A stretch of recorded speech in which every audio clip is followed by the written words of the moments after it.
গাজার স্বাধীনতাকামী যোদ্ধাদের থেকে মুক্তি পেয়েই এক বিস্ফোরক মন্তব্য করেছিলেন এক ইসরায়েলি বন্দী। জানান তাকে নাকি বিয়ে করতে চেয়েছিলেন গাজার প্রধান প্রতিরোধ আন্দোলনের এক যোদ্ধা। এমনকি তাকে একটি আংটিও দিয়েছিলেন ওই যোদ্ধা, যদিও শান্তভাবে সে প্রস্তাব ফিরিয়ে দেন একই সঙ্গে বন্দী থাকা তার মা। তারপরই গেল বছরের নভেম্বরে মা ও মেয়েকে মুক্তি দেয় স্বাধীনতাকামীরা। মুক্তি পেয়েই এবার ইসরায়েলি সেনাবাহিনীতে নিজের নাম লিখিয়েছেন গাজায় জিম্মি থাকা সে নারী। বহুল আলোচিত সেই বন্দির নাম নোগা ওয়াইস। চলমান ইসরায়েলি আগ্রাসনের অংশ হিসেবে নিজেকে প্রস্তুত করেছেন গাজার যোদ্ধাদের বিরুদ্ধে লড়াইয়ের জন্য, এমন তথ্য জানিয়েছে ইসরায়েলের প্রতিরক্ষা বাহিনী। স্যান্ডেলিনা সো, রূপচর্চায় আভিজাত্য। আইডিএফের দেয়া এক ফেসবুক পোস্টে তারা জানায়, মঙ্গলবার তেল আবিব থেকে সামরিক প্রশিক্ষণ স্নাতক সম্পন্ন করেন তিনি।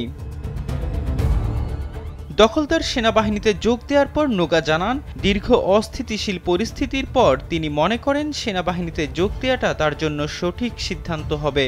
এজন্য তিনি ইসরায়েলি সেনাবাহিনীর মাশাকিট তাস বিভাগে যোগ দেওয়ার জন্য মনস্থির করেন।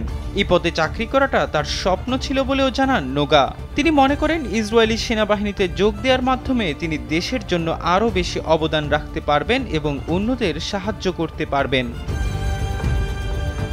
গেল বছরের ৭ অক্টোবর তাকে বন্দী করে হামাস যোদ্ধারা। দীর্ঘ ৫০ দিন জিম্মি থাকার পর গেল বছরের ২৫ নভেম্বর বন্দি বিনিময় চুক্তির আওতায় মুক্তি পান ১৮ বছর বয়সী নোগা ও তার মা ৫৩ বছর বয়সী সিরি ওয়েইস। তারপরই গণমাধ্যমে দেয়া সাক্ষাৎকারে নোগা জানান, বন্দী থাকার ১৪ দিনের মাথায় এক যোদ্ধা তাকে বিয়ে করার প্রস্তাব দেন। উপহারস্বরূপ তাকে একটি আংটিও দেন ওই যোদ্ধা। সে সময় ওই যোদ্ধা নোগাকে উদ্দেশ্য করে জানান, সবাই মুক্তি পাবে, শুধু নোগা ছাড়া। সে তাকে বিয়ে করবে এবং গাজায় তার বাচ্চা লালন পালন করবে। এহসান আব্দুল্লাহ, কালবেলা ডেস্ক।